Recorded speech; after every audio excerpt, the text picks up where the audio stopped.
여러분 안녕하세요. 한국사 교사 박영욱입니다. 오늘은 여러분과 10번째 동영상 강의를 시작해 보도록 하겠습니다.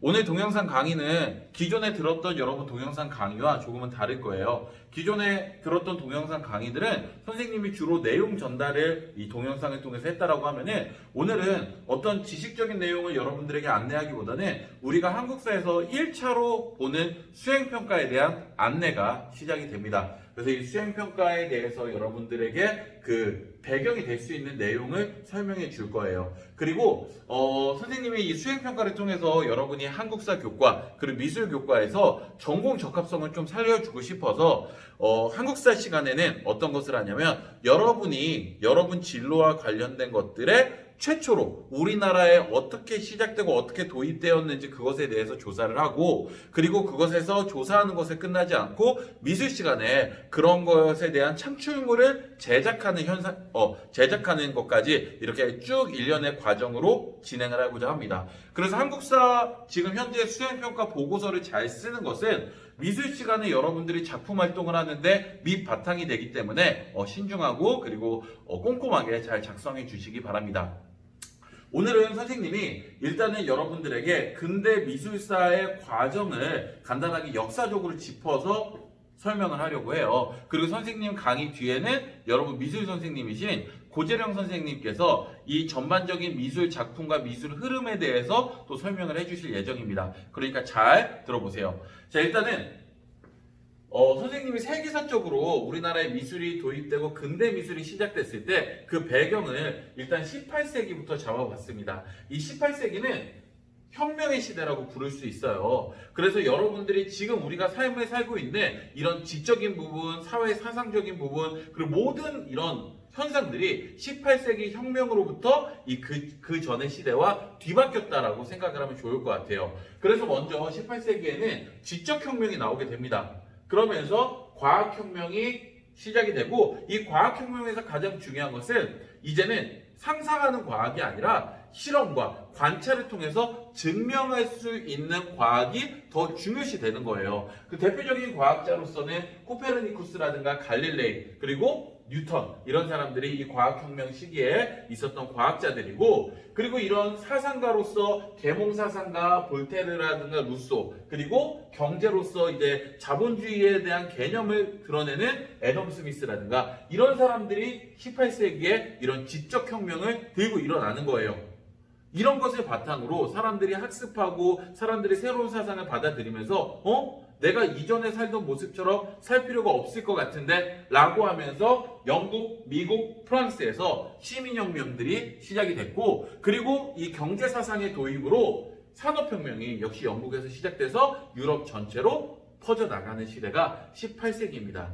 이러면서 이런 혁명의 시대가 끝나고 나서 사회적으로 많은 변화가 일어나요. 일단은 이 프랑스 혁명 이후에 유럽 국가들은 자유주의라든가 민족주의 사상이 나오게 되고, 이제 산업혁명 이후에 도시화 현상이라든가 그리고 새로운 계급의 출현, 자본가라든가 그리고 노동자, 이런 계급이 생겨요. 우리가 지금은 너무나 잘 알고 있는 자본가와 노동자의 계급, 그전에는 그런 계급들이 없었어요. 근데 이런 새로운 계급들이 출현을 하고, 그리고 도시에서 발생할 수 있는 노동 문제라든가 도시 문제라든가 이런 수많은 사회 문제들이 새롭게 나오게 됩니다. 자, 이런 상황에서 문화 예술 분야에서도 이런 대중들의 요구에 맞게끔 문화적 변동이 일어나요. 그런 문화적 변동으로 대표적으로 19세기 우리가 문화, 미술 작품을 중심으로 한번 알아볼 텐데, 19세기 전반기에는 이 낭만주의가 유행을 합니다. 이 낭만주의라고 하면은 개인의 감정을 중시하고 이전보다 형체와 색채 그리고 상상과 감정을 허용하는 거예요. 이런 배경들이 이제 이 18세기 혁명의 시대, 이 대중들이 요구하는 미술과 관련이 깊은 거죠. 자, 이런 상황에서 우리가 이제 현대 미술이랑 미술의 밑바탕이 될 만한 이런 사상들이 19세기 후반부터 나오게 됩니다. 리얼리즘이라고도 하는데 사실주의 문화작품이 나오기 시작하는 거예요. 그래서 말 그대로 사실주의, 본 그대로 어떤 작품을 묘사해서 그린다는 겁니다. 한 작가는 이렇게 얘기했어요. 우리가 늘 천사라는 그런 상징적인 존재를 그릴 때 등에 날개가 달려있는 이런 모습들을 그리잖아요. 근데 그 사람은 당당하게 이렇게 얘기합니다. 만약에 천사가 등에 날개가 있는 것을 너가 봤느냐? 왜 나는 화가인데 천사를 그릴 때 등에 날개를 그리라고 해? 내가 직접 천사를 눈으로 확인하고 등에 날개가 있다라고 하면은 날개를 그리겠다. 근데 난 그런 거를 확인하지 않았기 때문에 그렇게 그리지 않겠다라고 얘기하면서 이런 사실주의적인 것이 묘사가 되는 거예요. 그래서 좀 더 과학적이고 실제 사실을 어떻게 더 정교하게 묘사할까, 이런 것들이 19세기 이제 후반에 사실주의로서 이제 나오기 시작합니다. 이런 것들이 당연히 이런 과학혁명, 산업혁명 이런 것과도 맞물려 가는 거죠. 자, 그런 상황에서 사람들이 이런 생각을 해요. 너무 극사실주의. 에이, 그러면은 예술이 아니잖아. 그건 과학이잖아. 예술은 또 예술로서의 그 가치가 있어야 되는 건 아닌가? 라고 하면서 이 사실주의라는 토대 안에서 그대로는 하지만 이 인상주의라고 해서 그 포인트를 잘 잡는 것이 또 예술가의 그 요구되는 능력이다라고 얘기를 해서 극단적인 세부 묘사를 반발하고 주관적인 표현 양식과 그림의 형태를 약간 애매모호하게 그리면서 이 정확히 묘사하기보다는 그런 것들을 예술가로서 상징하고 표현하고 해석할 수 있는 인상주의 문화가 또 미술 작품들이 많이 나오게 돼요.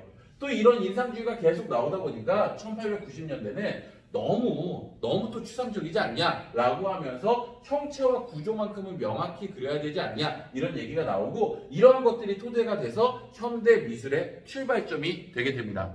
그러면은 지금부터 선생님이 이제 강의는 여기서 마치고 고재령 선생님 강의를 보면서 실제로 이 시기 문학 작품들은 어떤 것들이 있고, 이러한 것들이 우리나라에 들어왔을 때 또 한국 대표적인 미술가들은 어떻게 수용을 하고 어떤 작품 활동을 했는지에 대해서 설명을 들어보도록 하겠습니다. 안녕하세요. 선생님이랑은 지금부터 근현대 한국 미술사에 대해서 공부를 해보도록 하겠습니다. 먼저 근현대 서양 미술에 대해서 살펴볼 거고요. 두 번째 근현대 한국 미술에 대해서 같이 알아보도록 하겠습니다. 그 다음 마지막으로는 실습에 대한 안내가 간략하게 있을 예정입니다. 자, 그러면 근현대 서양 미술의 흐름부터 같이 보도록 하겠습니다. 사실주의, 인상주의, 그 다음 후기 인상주의, 다음 20세기 회화와 조각 순으로 들어가도록 하겠습니다. 먼저 사실주의를 보기 전에 사실주의 이전의 그림을 한번 살펴보도록 할 텐데요. 사실주의 미술 전까지는 그림의 주제가 역사, 신화, 종교였습니다. 이때 신화는 우리가 잘 알고 있는 그리스 로마 신화를 의미하고요. 종교는 가톨릭 종교를 의미합니다. 바로 이런 그림들인데요. 사실주의 양식 전까지는 실존하지 않는 신화와 종교의 이야기를 많이 상상을 해서 그렸습니다.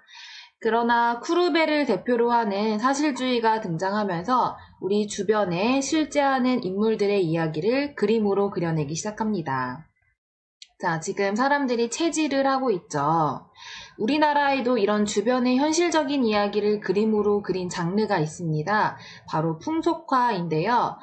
사실주의 그림을 서양의 풍속화다라고 생각을 하시면 이해하기가 쉬울 것 같습니다. 다음으로 19세기 미술을 대표하는 인상주의가 등장합니다.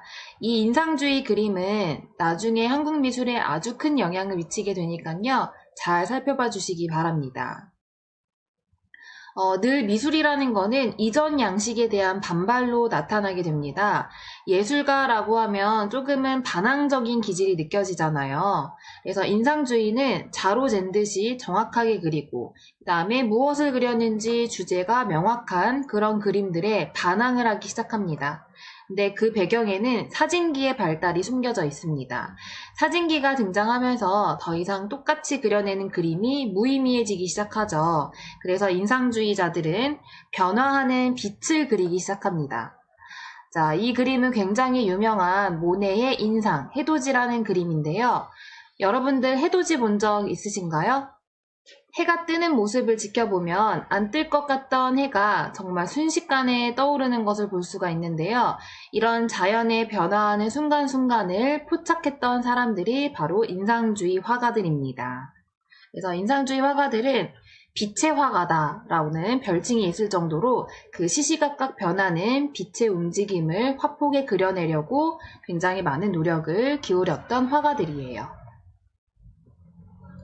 자, 인상주의는 후기 인상주의로 이어지게 되는데요. 우리가 이름에서도 알 수 있듯이 후기 인상주의는 인상주의를 계승한 거예요. 그래서 관습에서 벗어나서 개성적이고 독자적인 그림을 그리려는 시도가 많이 엿보이게 되죠. 자, 이 중에서도 고흐의 작품을 자세히 한번 보도록 하겠습니다. 고흐의 작품을 보면 뭔가 소용돌이치는 감정이 느껴지시나요? 고흐가 굉장히 감정적으로 조금은 불완전했던 화가로 많이 알려져 있어요. 그래서 이렇게 감정적인 반응들을 그림으로 표현한 것을 표현주의라고 합니다. 그래서 고흐의 이런 그림들이 후대에 표현주의에 영향을 미치게 됩니다. 나중에 한국 화가인 전화황을 소개할 때 표현주의라는 용어가 나올 테니까요. 잘 기억해 두시기 바랍니다. 자, 그러면 후기 인상주의로 시작된 20세기의 회화와 조각 작품들을 잠시 보도록 하겠습니다. 여러분들 많이 봤던 그림일 것 같아요. 피카소의 아비뇽의 처녀들이라는 그림도 있고 몬드리안의 구성 그림도 있습니다. 그리고 잭슨 폴록의 액션 페인팅이라고 하죠. 흩뿌리는 기법으로 만든 가을의 리듬이라는 그림인데 전혀 가을 같지는 않지만 제목 자체가 가을의 리듬이어서 이제 그렇게 해석을 하는 것 같아요. 이런 작품들을 보면 작품에 작가의 개인적인 개념이나 의도가 포함이 되어 있습니다. 그래서 우리가 해석하기가 굉장히 어려워 보이는데 예술이라는 거는 정답이 없어요. 지극히 주관적인 것이기 때문에 여러분들이 보고 해석하는 것이 모두 정답이 될 수 있습니다. 그래서 조각도 이런 식으로 추상 조각의 형태로 20세기는 흘러가게 됩니다. 자, 이렇게 해서 서양 미술의 흐름을 간단하게 한번 살펴봤는데요. 그러면 한국 근현대 미술은 어떻게 변화하고 발전했는지 같이 알아보도록 하겠습니다. 자, 먼저 조선 왕조의 마지막 천재 화가였던 오원 장승업입니다. 이 오원이라는 거는 호예요, 호. 그런데 오가 나 오자예요. 이때의 원은 동산원인데 김홍도와 신윤복의 호 아시나요? 김홍도와 신윤복도 원이라는 글자를 사용을 했죠. 단원 김홍도, 해원 신윤복 이런 식으로. 그래서 장승업도 나도 원이다 라고 해서 오원 장승업이라는 호를 사용했다고 합니다. 자, 이 장승업은 안견과 김홍도와 함께 조선시대 3대 거장으로 평가를 받는 화가예요. 자, 이 화가가 활동했던 19세기 말은 나라 안팎으로 농민 봉기랑 외세의 침입으로 국가적인 위기에 직면한 시기였는데요. 이때 자칫 암울할 뻔했던 우리 한국 미술사에 큰 획을 그은 화가가 바로 장승업입니다. 안견이랑 김홍도 같은 경우는 각각 세종대왕 시대랑 영정조 시대에 활동하면서 굉장히 문화적으로 지원도 많이 받고 안정된 시기에 활동을 했어요. 그런 반면에 장승업은 이제 나라적인 상황도 별로 좋지가 않았고 독학으로 그림 공부를 합니다. 그리고 나이 40이 되어서야 드디어 이름을 떨치기 시작한 궁중 화원입니다. 그래서 굉장히 늦은 나이에 시작했지만 천재라고 이제 불리는 화가인데 여러분들도 뭔가를 시작할 때 늦은 때는 없는 것 같아요. 그래서 오원 장승업 이 천재 화가를 보면서 나중에라도 뭔가 하고 싶은 일이 생기거나 할 때 용기 있게 도전을 해봤으면 좋겠습니다. 자, 이 오원 장승업 이후에 안중식과 조석진 등의 제자를 통해서 이 한국화의 맥을 이어나가게 됩니다. 자, 그러면 이 화가 다음에는 어떤 식의 화풍이 등장했는지 한번 살펴보도록 하겠습니다. 자, 1910년 드디어 우리나라도 서양화를 본격적으로 수용해서 표현하기 시작합니다. 우리나라 최초의 서양화가라고 불리는 고이동을 필두로 해서 많은 미술가들이 도쿄 미술학교, 이제 동경미술학교라고도 하죠. 일본으로 유학을 가서 서양 화법을 배워오기 시작합니다. 고이동뿐만 아니라 김관호, 나혜석, 다음 김찬영이 최초의 유학생들인데요. 각각의 이름 밑에 있는 그림들은 본인이 그린 자신의 자화상이에요.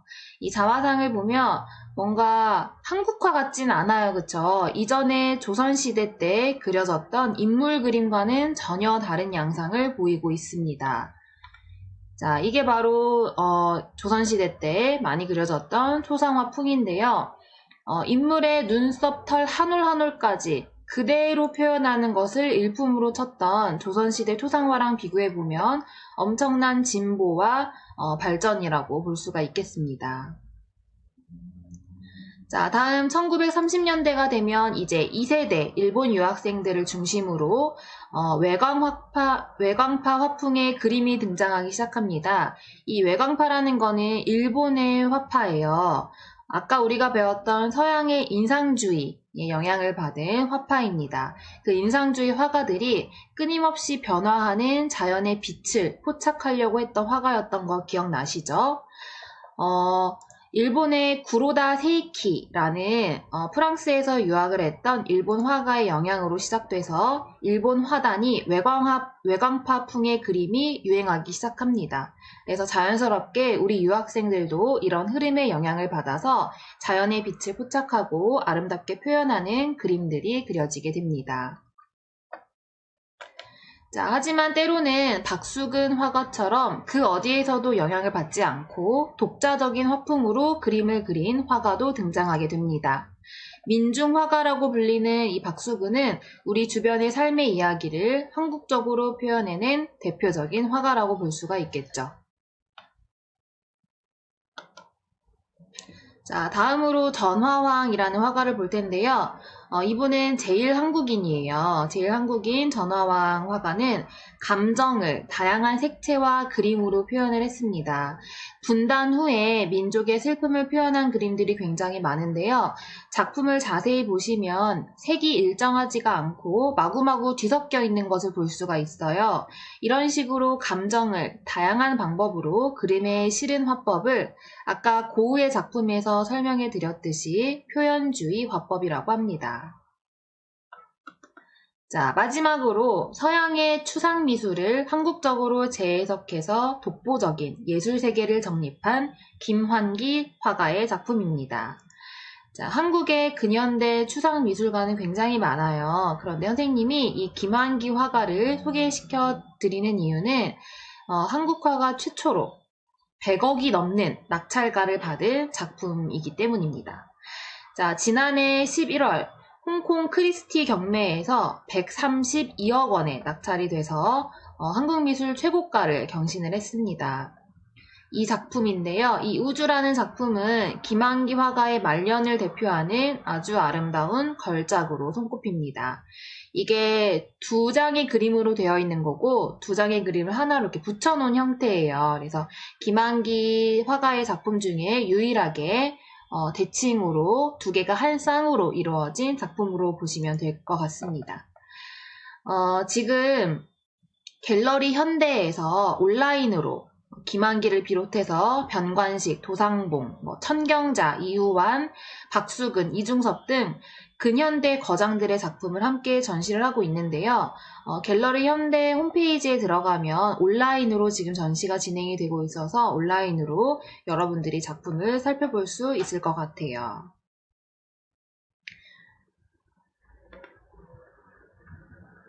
자, 이렇게 여러분들이랑 많은 서양 미술사랑 이제 근현대사를 같이 봤는데요. 지금부터는 실습에 대해서 잠시 안내를 드리도록 하겠습니다. 자, 먼저 근현대 한국화가 한 명을 선정해서 보고서를 작성하면 되는데요. 물론 선생님이 소개해드린 작가를 선정해도 되지만 최대한 선생님이 소개한 작가는 제외시켜주면 좋을 것 같아요. 너무 많이 겹칠 것 같아서. 그래서 여러분들이 많이 조사도 해보고 해서 한국 근현대 화가 한 명을 선정해서 보고서를 작성해 주시면 될 것 같습니다. 자, 그 다음 두 번째, 선정한 화가의 작품을 오마주 해볼 텐데요. 여러분들이 등교한 후에 미술 시간에 이거는 선생님이랑 같이 진행할 예정이니까요. 그 전까지 여러분들 열심히 보고서 작성해서 박영국 선생님께 제출해 주시면 좋을 것 같습니다. 자, 그러면 우리는 미술 시간에 만나요. 안녕! 네, 여러분 동영상 앞에서 잘 보고 왔나요? 예, 선생님과 고재령 선생님께서 이렇게 여러분들이 그 보고서를 작성하기 위해서 또 미술 시간에 활동을 하기 위한 기본적인 전반적인 미술사에 대해서 설명을 했습니다. 그러면은 이제부터는 진짜로 여러분들이 보고서 작성은 어떻게 하면 좋은지 선생님이 파워포인트로 예시를 들어가면서 설명하도록 하겠습니다.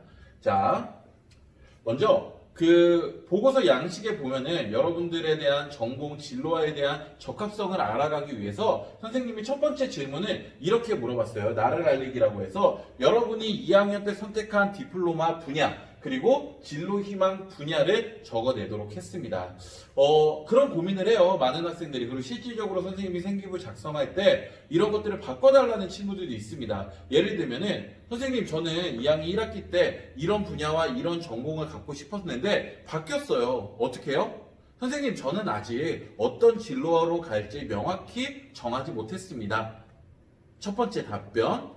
첫 번째는 바뀌어도 상관이 없습니다. 여러분 요즘 대학에서 입시에 대학 그 수시 학생부 종합전형에서 요구하는 바는 이것이 고등학교 3년 내내 꾸준히 변치 않고 가는 것이 아니라 여러분들이 어떠한 진로와 전공에 대한 이 희망을 가질 때 얼마만큼 지적 호기심을 갖고 그리고 또 그것을 위해서 어떤 노력을 했는가를 중요시하는 거지 그것이 변했다라고 해서 불리하지 않아요. 그런 걱정하지 말고 두 번째, 아직 저는 어떤 방면으로 진로를 정할지 모르겠어요 라고 하는 학생들은 그래도 내가 개 중에서는 가장 관심 있는 분야를 선택해서 이야기해주면 좋을 것 같아요. 그래서 여기 예시에 보면은 선생님이 만약에 충남 삼성고등학교 2학년에 다니고 있고 현재 이 보고서를 쓴다라고 하면은 이렇게 적을 것 같아요. 선생님은 국제인문 디플로마를 선택했고 그리고 역사 교사를 희망하는 그런 학생으로서 상상을 하고 보고서를 작성하는 예시를 보도록 하겠습니다. 자, 그 다음에 이제 여러분들이 조사하고 싶은 계양기 문화를 파악하는 거예요. 그래서 첫 번째로 이 볼 내용은 뭐냐면은 여러분들이 일단은 자신의 희망진로와 관련된 계양기 문화를 조사합니다. 선생님은 교사가 꿈이었잖아요. 근데 이 교사가 과거의 조선시대까지만 해도 서당의 훈장님, 근데 현대 사회에는 그런 게 없죠. 그럼 이런 서구식 근대식 교육제도가 언제 어떻게 시작됐을까를 지적 호기심으로 갖는 거예요. 그래서 우리나라의 최초의 사립 이런 서양식 근대식 학교로 만들어진 원산학사와 공립학교인 유경공원에 대해서 조사를 하고 싶다라고 생각을 했고 그에 관련된 사진 자료를 하나 찾고 그리고 그 내용으로는 원산학사와 유경공원으로 최초의 근대식 교육기관을 선정을 했습니다. 여러분들이 만약에 공학자가 되고 싶다라고 하면은 뭐 전기라든가 전화 혹은 통신 분야 그리고 뭐 전차, 기차, 뭐 새롭게 들어오는 의식주 뭐 다양한 분야를 여러분들이 선택을 하면 돼요. 근데 선생님이 수업 시간에 설명한 적이 있지만 선생님 저는 빅데이터 분석가입니다. 어떻게 하죠? 빅데이터 분석관이 이때 들어오지 않았겠죠. 그랬을 때는 그것에 조금 더 깊은 뿌리를 한번 찾아가 보세요. 네. 선생님 저는 심리상담가인데 어떡하죠? 라고 했을 때는 어쨌든 심리상담도 이런 교육에 관련된 분야잖아요. 그래서 조금 더 그와 관련된 사고를 폭을 넓힌다라고 생각하고 조금 더 근원을 찾아보면 좋을 것 같습니다. 자, 이렇게 신문물을 알려줬으면 내용을 선정했으면 두 번째로는 이것을 선정한 이유와 그리고 이것에 대한 소개를 간단하게 합니다. 먼저 선정 이유는 이렇게 적었어요. 나의 꿈은 역사 교사이다. 그래서 우리나라 근대식 교육제도가 어떻게 시작되었고 어떠한 변화 과정을 거쳤는지에 대해서 알게 되었을 때 교육의 전반적인 흐름을 이해할 수 있을 것이라 생각했다. 우리나라 최초의 사립학교 원산학사와 공립교육기관인 유경공원이 어떻게 설립되었고 어떠한 이야기가 있는지 알고 싶어졌다. 이런 게 내 동기가 되는 거예요. 그리고 이 소개하기는 각각의 특징 그리고 수용 과정 여기에 속한 또 에피소드들이 있을 수 있어요. 그런 것들에 대해서 여러분들이 자유롭게 조사하고 탐구해서 적으면 좋을 것 같습니다. 선생님이 원산학사에 대해서는 일반적으로 내용을 적어놨지만 유경공원에서는 PPT 자료 여러분들이 글자가 잘 안 보인다고 걱정하지 마세요. 이거 다 올려줄 거예요. 여기에 끝을 좀 흐렸어요. 이 내용은 뭐가 있냐면 유경공원은 학교를 다니다가 중도에 관두는 학생들이 굉장히 많았대요. 왜일까?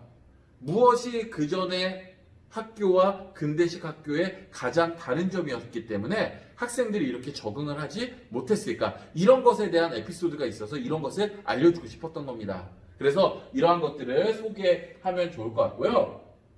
그 다음에 타임라인 만들기인데 이 타임라인을 만드는 이유는 뭐냐면 여러분들이 이러한 활동을 한 다음에 어떤 산출물을 제작하잖아요. 미술 시간에. 그러면은 선생님이 일단은 갤러리, 큰사 갤러리에 전시를 할 계획을 하고 있습니다. 그랬을 때 여러분들이 미술 시간에 그리거나 어떤 작품을 제작하거나 그런 것들을 이 타임라인 아래 전시를 하는 거예요. 그래서 여러분들이 이 회화 기법을 사용해서 원산학사에서 학습하고 있는 학생들의 모습을 근대식 미술 기법을 사용해서 그렸어요. 그럼 여기에 1894년 원산학사의 설립, 그런 다음에 원산학사의 모습을 여러분들이 직접 산출물로 만들어 보는 겁니다.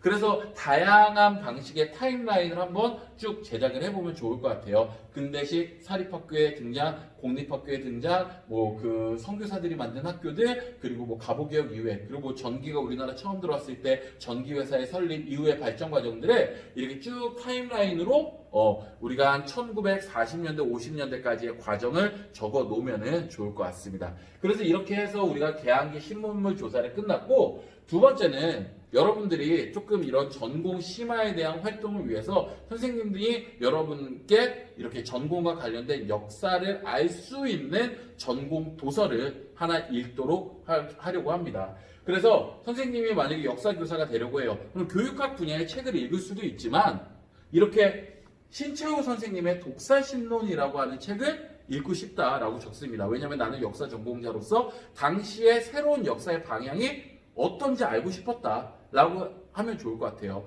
그래서 여러분도 여러분 진로와 관련된 인물도 상관없고 사건과 관련된 내용도 상관없고 객관적인 지식 내용이 관련된 도서도 상관이 없습니다. 그래서 이와 관련된 도서 활동을 하면은 역시 선생님이 생기부에 기록하는데 굉장히 도움이 되고, 여러분들이 단순히 인터넷 검색이 아니라 이렇게 심화 활동을 했구나라는 활동을 또 보여줄 수 있어서 좋을 것 같습니다. 그래서 이런 도서 조사 내용 요약까지 이렇게 진행을 합니다. 이런 것은 당연히 독서 감상문에 써서 내도 되고요. 한국사 시간에 선생님 이거는 한국사가 아니라 제가 공통 도서 목록으로 적고 싶습니다 라고 하면 그 교과목 혹은 그 공통 도서로 적어도 무관합니다. 자, 그래서 이렇게 자신의 진로와 관련된 문물을 찾고 그 내용을 알아보는 조사 과정, 그리고 여러분과 관련된 진로와 관련된 독서 활동까지 했으면은 이걸 바탕으로 이제 미술 작품으로 접근해 보는 거예요. 그래서 미술 작품으로 접근을 했을 때 고재령 선생님이 설명을 하셨듯이 우리나라의 대표 근대 미술가, 그 내용 안에 있어도 되고 여러분들이 새롭게 탐구를 해도 되고 그 대표 미술가를 한 명을 선정을 합니다.